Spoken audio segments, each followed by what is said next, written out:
Hi, this is Trinesha Cottrell, and today I wanted to talk about vision versus fantasy. So, I know you're probably thinking, what is making you want to talk about vision versus fantasy? So, earlier today, I was listening to a sermon like usual, and the pastor was talking about vision, like the vision that we want for our life, things that we aspire to have in our lives.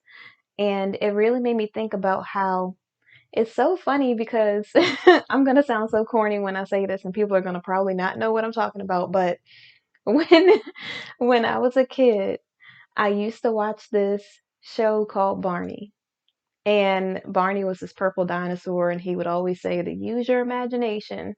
And it made me think about how, as a child, we have these visions or we have an imagination of what our life could be like, all of the things we aspire to have in our lives. And somewhere along the lines, when we become older, when we become an adult, we start to put reality in our dreams, in our imagination, and we stifle our own growth and we start to think of what can't be instead of what can be.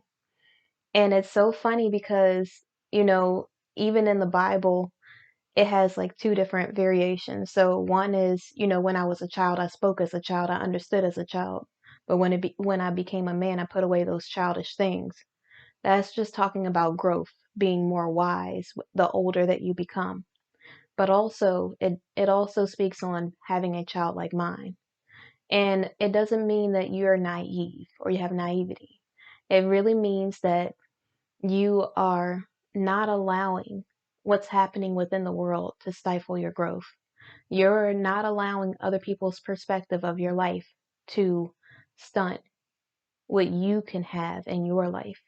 Because just because someone else's vision stops here does not mean that's where your vision ends. That just means that's as far as their vision will take them. We could grow up in the same house. We can listen to the same music and be doing the same things. And sorry, I try to fix my hair right before this video, and for some reason, I guess it's because I always like one side of my hair always does what it wants, and the other side is like, oh, I'm gonna just cooperate. So like even in a bun, it's like, I might not cooperate. So I'm just like, okay, just do your thing. What am I gonna do about it? And so we really we really should not base our reality on someone else's perspective. And I know I say that, and you're probably like, okay, like that's something that you hear other people say, but do you take it to heart? Do you really apply that to your life? Because sometimes we hear something that's educational, that's knowledgeable, something that can help us, can propel us forward or help grow us, and we'll listen to it, but we don't take any action behind it. We never take it for action. We just allow that to be something that we hear and, oh, it sounds so good, but we don't do anything about it.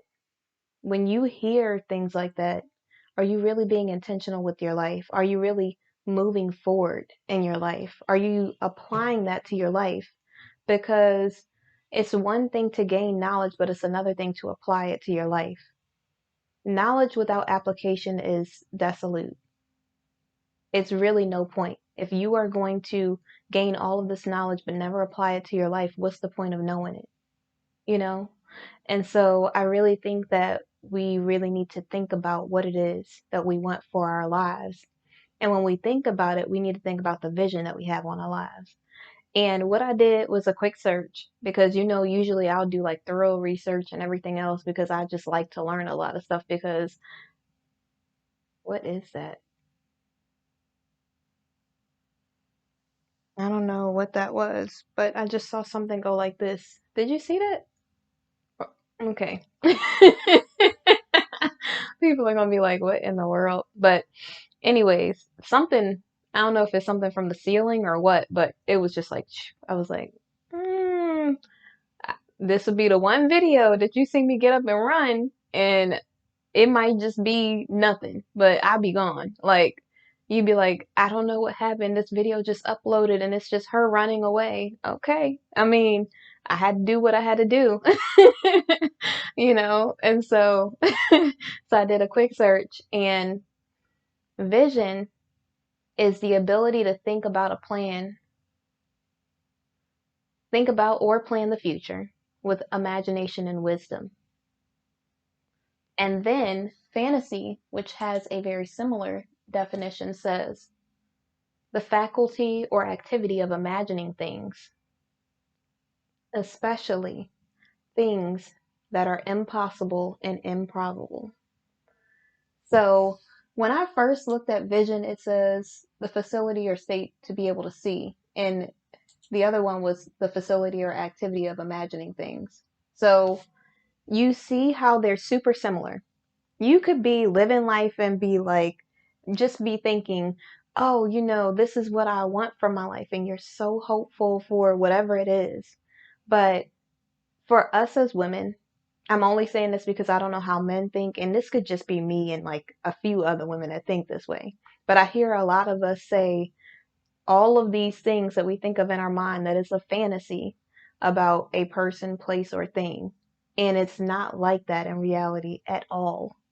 That is a fantasy. That is not realistic.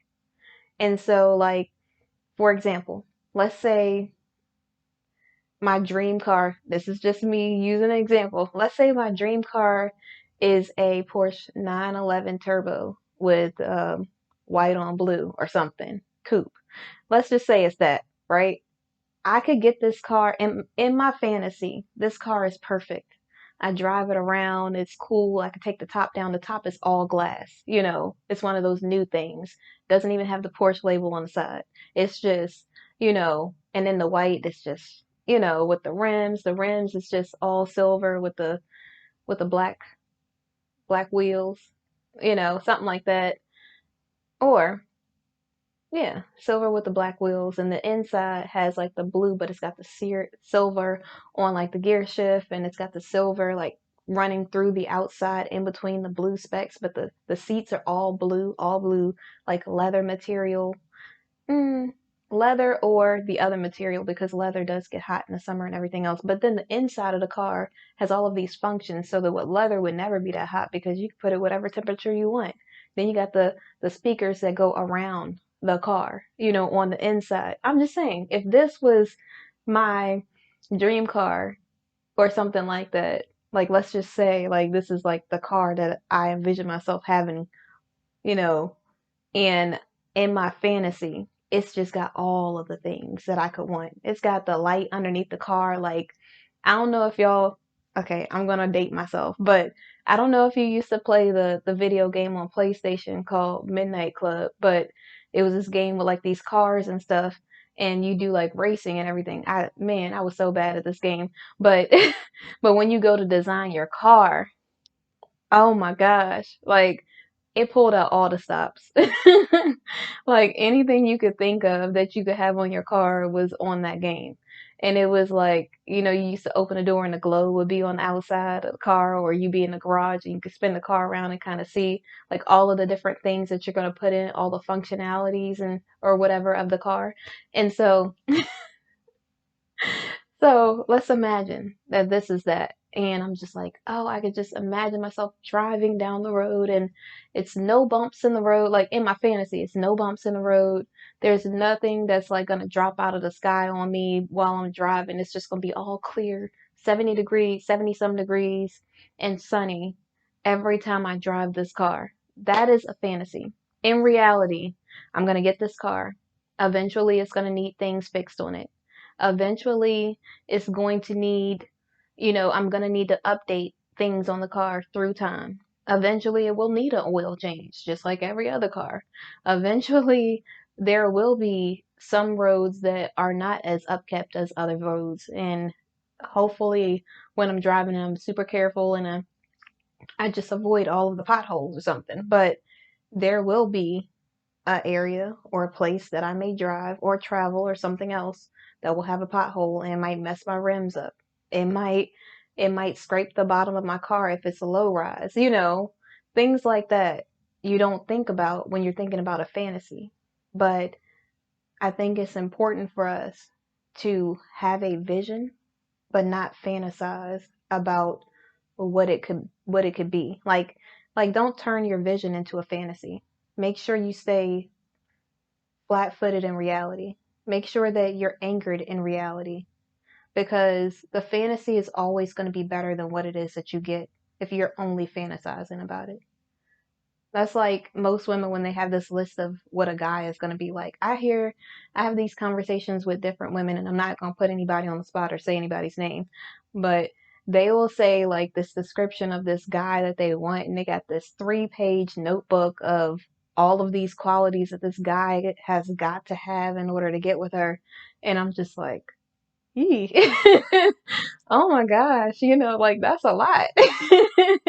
But they're just like so like for real, like he's got to have. And they like get all into it and they're like so serious and the list is so long and I'm just like, oof, that guy, he's got a lot to live up to. Like the list is really a fantasy. It's not reality because every human being is going to have flaws. There's not one perfect person walking the face of this earth at all. I know somebody who's probably thought in their mind, Jesus. Yes, Jesus was perfect when he was here. But is he here now? With us in spirit? Yes. Okay. But you know what I mean. So the list, I think some people are going to probably get mad. But I'm only saying this because if you only fantasize about the guy that you want, and I'm not a relationship person or anything like that, but if you have like this fantasy of what this guy is going to be like, every single person that you meet will never live up to your list. There's not one single person that will be everything on your list. And when I say that, please don't take that as don't have standards for yourself. Standards are good. That means that the right person will be around because they will have the core values that really matter in your life. Now, when it comes to preferences, like, oh, I want him 6 foot with a six pack, making all of this money, driving this type of car in his own house that's on such and such acres, like the list that I be hearing, I'm like, whew. And then like when I meet people, like if I meet a new person or something and they're like, oh, they like this is how you can tell it's getting serious. Like it's getting real out here because I guess as several women do this all the time because the main thing that most guys want to lead with is, oh yeah, I work such and such job making such and such. And I think it's great if you're financially stable and you have a vision and you're headed somewhere. I think that is awesome. But it's like it's became like so normal that every guy is like, oh yeah, I do all of these things. I mean, I make racks on stacks on packs of money, and I'm just like, that's that's great. It really is great that you are like, a hard worker, that you are intentional about, making money and things like that, and you're trying to make sure that you're financially stable for your family and stuff like that. I think that is awesome that you're doing that. But I also, like, for me, it's important, but it's not really important. It's not that important to me. It's important for, someone to be like, to have intention with their life, to have vision, and to be working at something, you know. And if they have a career and they know this is what they want to do and they're successful in it, that's great. If they are building themselves to be that because they already have a vision. And I don't mean like a pipe dream, I mean a real vision, like, or a word from God saying, hey, this is what I need you to do in the earth, then okay, but I am not like, I don't want to say not impressed. I don't like look down my nose on it like, oh, you've got all this money, I'm not doing that, but it's just what's more important to me is this person really a good person? Because I don't want you to throw like $1 million at me and treat me like trash. And I don't want you to be like, oh, you go travel or go do stuff by yourself 99% of the time because I don't want to spend any time with you, but here's some money. Like, I know that people have to work. I get that. And I'm not saying that we need to be together every single day. or anything like that because I got things to do and that person should have things to do. We should have our own individual thing that's going on, and then if we're working together on something, that's great. I just was the most important thing to me is time. And that's not something you can fake. It's not something that some guy can be like, "Oh yeah, I'm gonna give you all the time in the world." I mean, they might try to be around here and there, but it's gonna be really hard to keep that up in reality for the long haul, you know? So someone that's like really being intentional about trying to make time is not something that you can just pretend like you can do, you know? And so for me, like core values is the most important thing. I don't have a giant list of things, and every time I like look, and I'm not judging people that have a list. I understand because it can really add up, especially when you find all of the things that you thought you want or you think you want, and you meet all these guys and they have different personalities and they say things or don't do things. But a relationship coach that I listen to, and I'm not listening to it like I'm prepping myself. I am prepping myself because I need to be prepared. I need to be about this life because it's real out here in these streets. Like, you don't understand. And sometimes I'll be like, do I want to do the right thing?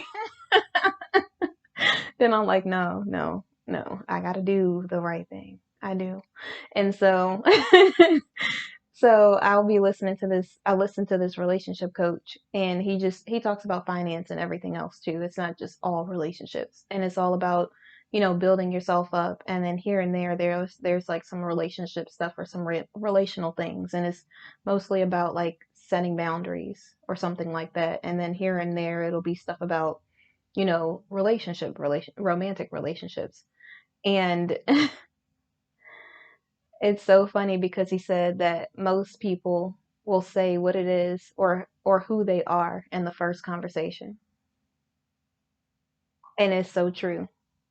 But here's the thing that really holds a lot of us up as women. I can say this because I'm a woman and I know how this goes. So they tell you the truth. It really is who they are. And in your head, you have this fantasy of who you want this person to be. And I know so many women right now that are watching this, and it'll be like three women. I don't know. But the three women that are watching this are gonna be like, what? I I don't fantasize about anything. I just let people be who they are. They gotta talk all this game for themselves. We are in front of a computer screen. You're by yourself. It's okay to be real with yourself because the sooner you're real with yourself, the sooner you'll be able to take away anything that's a fantasy. The sooner you'll be able to acknowledge what it is that you truly want and what it is that you're getting from somebody. You'll be able to actually take responsibility for your actions instead of just blaming every single person you date or every single person you come in contact with. Because sometimes it's us. It is. Sometimes it's we have this fantasy of what it is that we want. Sometimes it's we want things a certain way or in a certain time or whatever else. Instead of thinking, what does the other person want? What is it that they truly want from you?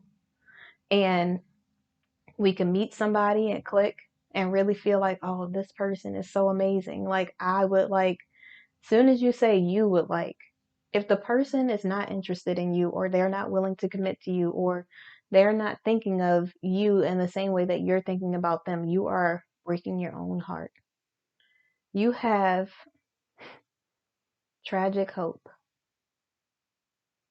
That's something that I thought of earlier and it was like on my heart to say it for some reason. I don't know. But what I mean by tragic hope is there's nothing wrong with having hope, but sometimes when you fantasize about things or you put this stig- uh, unrealistic standard on something that a person that you don't know or this thing that you have no idea how it's going to turn out. And I don't mean being hopeful at all. I mean, and this is why I say tragic hope, because I could say tragic or traumatic. Hmm. I don't know which one I want to use in the future, but I'm going to interchangeably use those probably. Okay, so when you're doing that, you are breaking your own heart. There was a pastor earlier. I took some notes because you know how I am. But he really talked about when when you are he was talking about something relational. And I don't know like what the title was or anything, but it was just mainly about just building yourself up. It was mainly about what you should do in a situation. Like one girl had a question and she said, "How do you move on from hurt?" Or how long does it take to move on from hurt or from pain? And when it seems like it's so difficult to move forward. Like sometimes you want to move on and then all of a sudden it's just like, oh, I just can't seem to get over this thing or this person or whatever it is. And the pastor said something that really made me think like this is tragic hope. Well, when you fantasize about somebody else and it's not reality, when it's not the person at all, it's not who they are, it's not what they want. Like you can tell what someone else wants by their intentionality. If someone is being intentional, if they're pursuing you, if they are really about that life, then you can tell that they're really willing to commit. They're really willing to, and I'm using commit now because now I know what the true definition means. Not because I'm just okay. I thought I had like a Zoom or something. I was like, oh no, I'm missing it. But no, I don't. I'm good. And it's late, so I wouldn't have signed up for a Zoom this late anyways. But but yeah, now that I know what the real definition of that means. So if you don't know what I'm talking about, watch the last video. I don't like being that type of YouTuber, but I don't want to like just constantly reiterate because this video is supposed to be about something else. And so I don't want to just like sideline what it is that God put on my heart to talk about just to whatever. Just to, just to go back to the same thing that I just talked about. You can tell when it gets late because I'll be thinking about things and then I can't even remember the word that I was going to say and I'm like, how tired am I? But yeah. So the pastor said, you can hurt for a season and move on with your life as opposed to hurting for your life and missing your season. I said, whew, okay, Pastor, I was like, whew, that like, I know that probably hit your soul because when I heard it, I was like, oh my gosh, that's so true. Because you feel like when you have hope in something, it could be anything. It could be a person, place, or thing. And you're just like, this is going to turn out like this. I'm going to do this way. Having that tragic hope, that traumatic hope. Yeah, let's call it tragic. Having that tragic hope is what really makes you break your own heart. And I say it like that because, like I said, most people tell you who they are in the first conversation. But your unwillingness to listen is what really stifles your growth. It's what really stifles you, what stops you in your tracks from being able to determine if this is a person who should be a part of your life or not. If you've already made up in your head that this is a person who you think deserves a chance, even though they haven't even proved themselves, then you probably have some sort of tragic hope because living a fantasy is not reality. That's what's happening in your head. And it's so funny because I listened to this book that talked about understanding my own thoughts or something like that, or dealing with your own inner thoughts or something is what the name of the book was. And it dove into a perspective of one's mind. It really started to analyze the way that we think and how our perspective of things can really make us determine our own reality. So something could be something totally different. And before we even get to a situation like you're going to dinner and in your head you're like, everybody's not gonna like my outfit. Oh, I have to deal with all these people. They haven't even said anything to you yet. That just happened in your head. That is fantasy. That's unrealistic. You are the only person thinking that that's happening right now.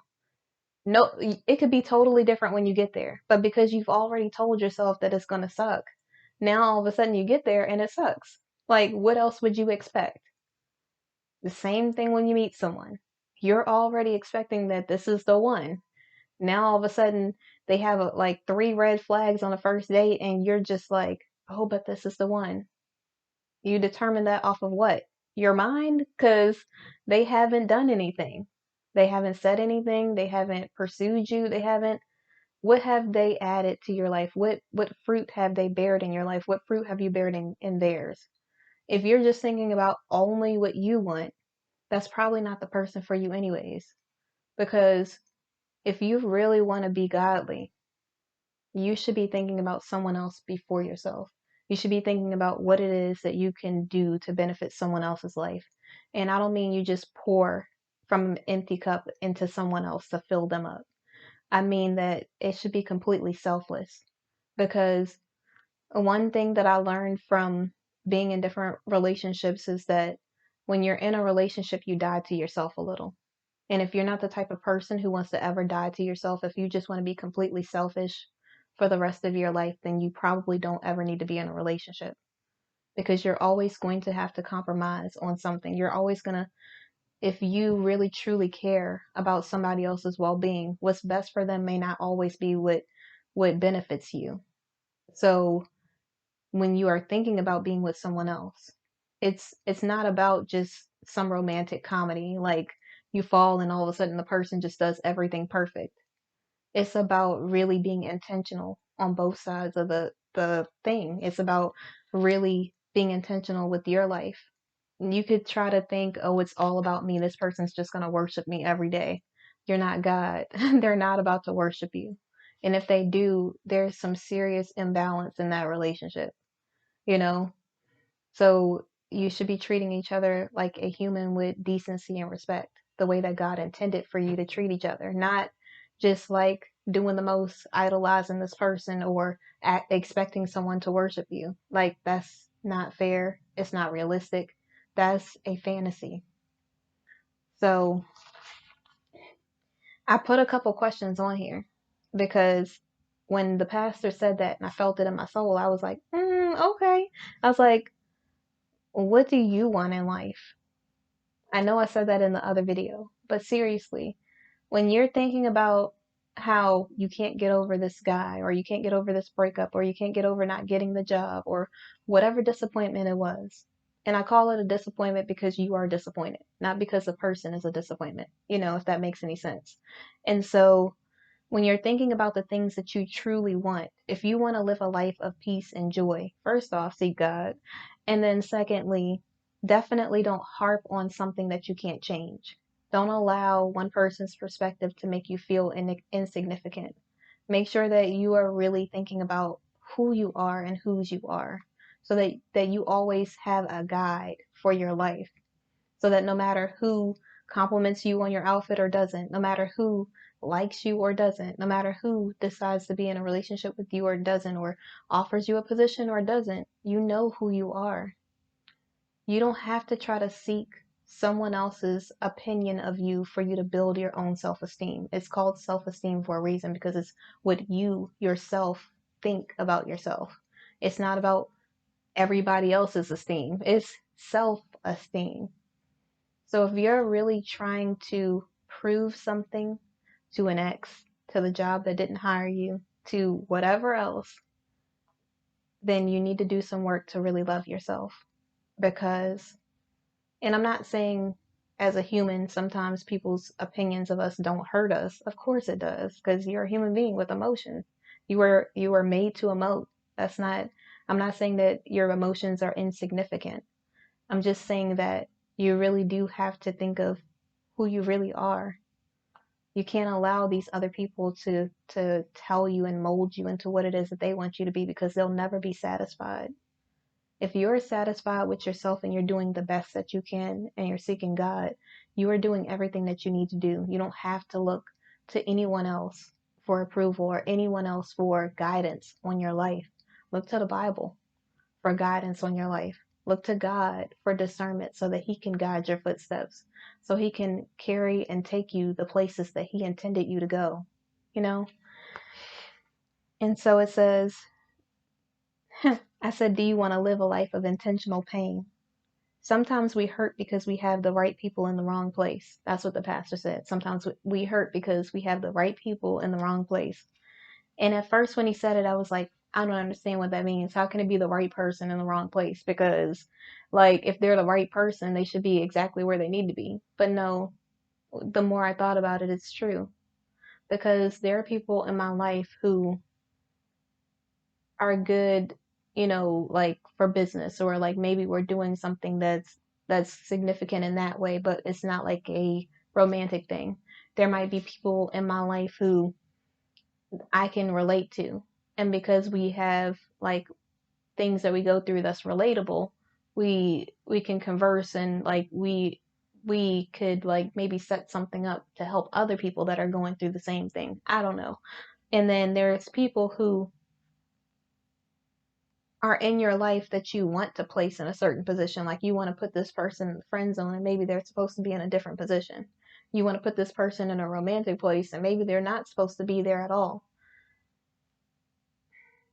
And then because you do that, like, when I was younger, I could say this because I was younger and I can be transparent. But when I was younger, I used to think every people are gonna laugh at me and judge me so hard for saying this. But when I was younger, I thought every attractive person, I was supposed to be with every attractive person that liked me. Some people are like, "What? You're not supposed to do that?" No, seriously, you're not supposed to do that. Like, I really thought that, if we're both attractive and we're both, we both are attractive people, and you like me, then that means that I'm supposed to be in a relationship with you. That is so unrealistic. That is not what their purpose is for your life. Just because God made a bunch of attractive people, you can't be with every one of them. So it's just so funny that I would think like that. And then now I think totally different. But people are like, oh, I don't want to just be your friend. And I'm just like, then I have this friend of mine. So because I was so against relationships, she would just be like, you're blocking your blessings. I'm like, why are you going to use scripture against me? Like, don't be doing me like that. Like, come on. Like, let me just pace myself. Let me just like, you know, take my time because I don't, that's just not how I operate. I don't want to be rushed into anything. And it's not like if God was like, here's the person for you, and he just like really like gave the okay for this person, and he was just like, okay, like this guy right here. I got this guy that I want you to try to I want you to give a chance. This guy right here, then I would be like, okay, you know, and then I would still be patient because I would be like, okay, let me just make sure this is not Satan because because he really be doing the most. He really is out here like playing all the tricks, doing all the things.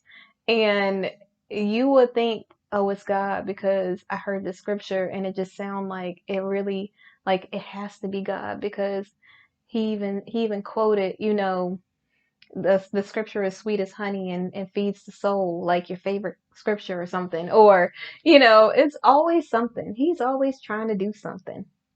And God's always doing something as well. So he's always ready. And that's how I want to be. I want to be ready. And I definitely don't want to rush into anything. I want to make sure that God is all up in whatever it is I'm about to get into. I do not want to step foot anywhere near anything that doesn't have God in it. Like for real. Because I've been there, done that. And shoo, God, thank you, Jesus, you brought me out of that. Because man, this struggle was real. And so I just try to make sure that I just do the right thing and I stay focused on God because that's really all I can do. I can't just do what I want. I can't just pretend like God's what God wants for me is insignificant because everything God wants for me is everything that I want for my life. I don't want anything more, anything less. I just want what He has for me. And before I go off in a tangent and it turns into a whole rant or something, let's just go ahead and say in conclusion here. So, in conclusion, when it comes to vision and fantasy, make sure that you are focused on the right one. Really think about in your vision, think about what it is that your dream life looks like. And people are going to say, oh, well, that's kind of like a fantasy because it's not going to be like that. Think about, no, this isn't a fantasy. This is really, think about what it is that you would love for your dream life to look like. That is not a fantasy. That could become reality because God's in your life. A fantasy is like you saying, I'm going to run 10 miles tomorrow and you never ran a day in your life. A fantasy is like, God, I'm going to meet my husband today. Like you could meet your husband today, but if it's 11:03 and you got 57 minutes before it's 12 o'clock, you're probably not going to meet your husband tonight, you know? So, and I'm not saying if you're out and about and it's a whole bunch of people, it's a singles mixer or something, or you're at some kind of event, you're not going to meet them in 57 minutes. You could. I'm saying if you're at home and you are have no intention of going out, there's FedEx doesn't deliver this late, so you don't have to worry about somebody coming to your door and asking you out. It's a long story, but I'm just saying. And I don't know, I'm not trying to get anybody in trouble or anything like that. I'm just saying, like, that's probably not going to happen in reality. So that's more of a fantasy. But when it comes to the vision that God put on your life, what He put on your heart for you to do, when it comes to the things that He aspires for you to do in your life, the things that He's told you time and time again, like you could do this, the thing that the adversary is always constantly trying to stop you from doing is not a fantasy. That is a vision that God placed on you so that you can continue in your purpose, so that you can live in your destiny. And when it comes to a person, place, or thing, you might have an idea of what it's going to be like. It's okay to be hopeful for something, but don't start having tragic hope. Don't allow your hope to be something that stifles your growth. Don't allow your vision to become a fantasy. You want to make sure that is a vision. It's something that could happen. It's something that is, even if you can't see how it's going to happen. Like if I was to say I'm gonna live, my fantasy is living in a mansion. I'm just throwing this out there. Not that I would want to live in a mansion or not want to live in a mansion. I'm just saying.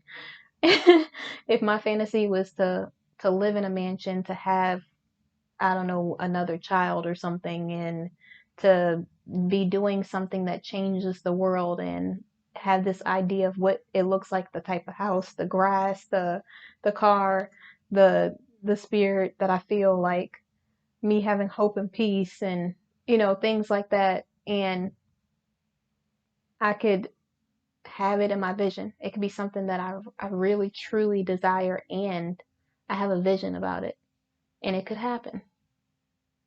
Now, fantasy would be I'm driving a rocket ship and I never did any training with NASA or something, and I'm just all of a sudden gonna be in outer space. Like, okay, we do have the people who are rich who are saying they're gonna send people in space. I get it, but I'm probably not gonna be driving the rocket. You know what I'm saying? And so things like that are unrealistic. So really determine what your vision is really gonna look like. I'm not saying don't be hopeful for your potential spouse or your dream job. I'm just saying that when it comes to imagining things like that, make sure it is an imagination of things. Go back to the definition of wisdom. That's what I was going to say. Make sure that it is a imagination of things that are full of wisdom, not an imagination of, yes, I'm clicking back and forth on the definition because I want to make sure that you know, but and not a imagination of impossible or improbable things, because so funny because I used to listen to this song and it would talk about fantasy. And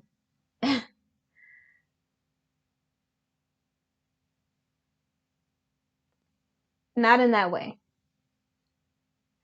but but it would really talk about like all of these things this person aspired to have in their life. And there is nothing wrong with being hopeful for things that are obtainable or things that even though you can't see how you can do it, God can make a way. I'm not talking about that. I'm talking about the improbable, impossible things that you're fantasizing about, like you're going to be able to fly tomorrow. Like you're probably not going to be able to take your body and fly like a bird. Like, that's just a fantasy. That's not realistic.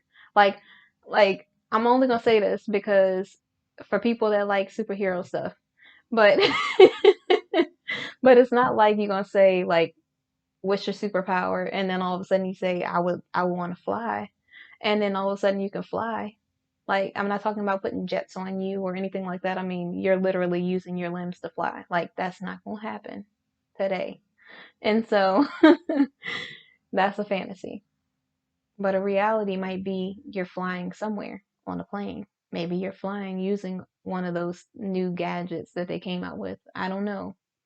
But I think it's really time for us to be intentional. And it's nothing wrong with having a vision. It's nothing wrong with having an idea of what it is that you do and don't want in life. Just make sure that your list isn't 3 pages long. And I know there's going to be that person that says, my list is a page long, front and back. Okay, I hear you. But seriously, really take some time for yourself when you're not around people and think, is this obtainable? Is this something that's realistic? Is it real for somebody to be able to walk and talk and dress and speak and make and look and be a certain height and whatever else? Like, they might be a few of those things. They might be most of those things, but no one is going to be all of those things. So you really have to sit down and think of what is the most important thing to you. What is the thing that really matters to your soul? Like, it's so funny because I was I was taking some time with God, like really spending some time with him, and I was going over my life and I had prayed about this person and then God had showed me something else and he gave me a choice and he said, "Would you want to be happy or would you want to have joy?"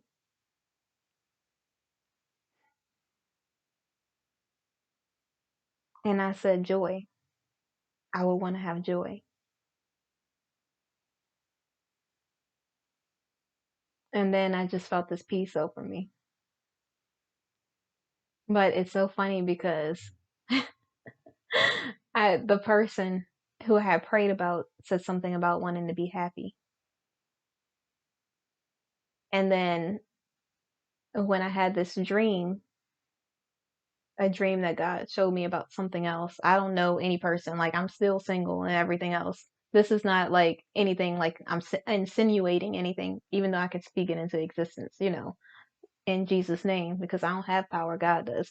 But, but like, and then I have this dream, and the person in the dream says, I want joy. I want joy. I want joy over happiness. And I was like, what? Are you reading my thoughts? But it's just too funny. So really just be intentional. Focus on God. He will take care of everything else and just have your vision ready. Know what it is that you want. Make your list of things that you don't want as well because it's really easy for us to say, I want a guy who blah, blah, blah, blah, blah. I want a girl who looks like blah. But in reality,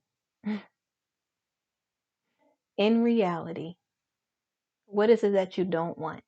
You don't want somebody who's going to disrespect you. You don't want someone who is going to not appreciate you. You don't want someone who doesn't have a thread of reciprocity in their body, a bone of reciprocity in their entire body. Like things that really truly matter. at their core are things that should be a want and don't want. Like, I made a list of things when I was first becoming single, when I was like, I'm never gonna be with anybody anyway, so I'm just write down all of this stuff, you know. And when I wrote it down, the things that I wrote on there, some of them are still the same. Some of them were just regular things that I just put on there just because I thought it had to be a long list, and I really didn't care about those things at all. So I was like, okay. But you can just real common decency and self-respect and respect for another person is really hard to come by. And I know I say that and people are like, what? But like the way that society's set up, it's like most people are just like, and I say most, but I should say the most loudest people. The people that are most loud are the ones that we see. And so I'm gonna X that whole thing out and say there are several people who respect themselves, and I will meet the person who respects themselves and me. That's it. That's all I'm gonna say. I'm gonna leave it in God's hands. And God, you know the desires of my heart and the things that I want for myself. And I always I would always say like this little prayer, and I would be like I gotta laugh at myself because I'll always be like, God, people are gonna laugh at this, maybe. But I'll be like, God, please send me the person that you have just for me, or that you have created, that you have graced just for me. That's what I say. God, please send me the person that you have graced just for me. And then I take like a little pause. And then I'm like, but God, please let me do all of these things first. And then I know God, like if God did a side eye, he would give like the best side eye ever. Like, do you want it or nah? Like I'm gonna come back. I'm gonna come back when you make up your mind. I feel like that's what he does with me because I'll be like, God, send me a person after I travel to places by myself, take a couple more classes, build up my self esteem a little bit more, make sure that that my standards are gonna be good, and I'm gonna be sticking to them so that nobody like makes me lower my standards ever again for the rest of my life. Then after I do that, I want to make sure I make this much money. like the list just goes on and on and on. And I know God, like after like the first two things was like walking away, like, oh, you ready? And then I was like, and then this, and this. And he was like, I'll come back in another year. I'm gonna go help Sam find her man because she said she was ready and she didn't have anything else extra to add on the end. I know that's how God does me, like for real, because he'll be like, okay, all right. But no, really be intentional with your life. Really figure out what it is that you really want. Don't just make a list because someone else has a list, or you see somebody else's man is like blah. Somebody else's man is grace for them. It's not grace for you. So even though it's nice to see someone else being happy, don't ever idolize the relationship. Don't ever feel like this is something that you have to have in your life, because what you are built to handle might be different than what that other woman is built to handle, which is why you're not in that relationship. You're in the relationship that God has destined just for you, because there are things that you're going to need in your soul. There's things that your spirit is going to need to feed on that another person is going to have. They're only going to be graced for you. So you can't you can't just expect them to be like Bob when Bob was meant for Sam. You know, you got to make sure that you have Tom, because Tom is the one who really truly sees you. He doesn't just see, a person that looks beautiful. He really sees you. He doesn't just hear you speaking, he listens to what it is that you're talking about. And that's because he's being intentional. That's because he really truly cares about your well being. And just someone caring about your well being makes all of the other things happen. It's not just like, oh, they have to have seven different things. Literally, if they're willing to have reciprocity, That's one thing that X's out a whole bunch of stuff, like probably 2 pages of people's other lists, because most of them are like, I want a person who's going to be blah or understanding. And I understand you want to be understood and you want somebody that's understanding. But someone else's perception of you or what they think you need might be based on what they need, and it might be two totally different things. So they might be understanding but not in the way that you want them to, you know. So like even things like that on the list is like, you know, it's just like, God, you know what I need. Just fill that. That's it. You know, like I have my 4 things, and that's just because I want to just be intentional and I want to know what I want and what I don't want. You know, not because I want this big, long, extravagant list for somebody to unrealistically try to live up to that no one will ever be able to live up to. You know, I just want to enjoy my life. I want to enjoy every single day that you give me. I want to do the things that I was always too afraid to do in the past, but now all of a sudden I got the juice, you know? like I want to do that kind of stuff. I don't want to just hold my life up waiting for anybody. I don't want to hold my life up trying to be something that I'm not. I want to be unapologetically me. I want to be true to myself, and I always want to remember who and whose I am. And I hope that you will too.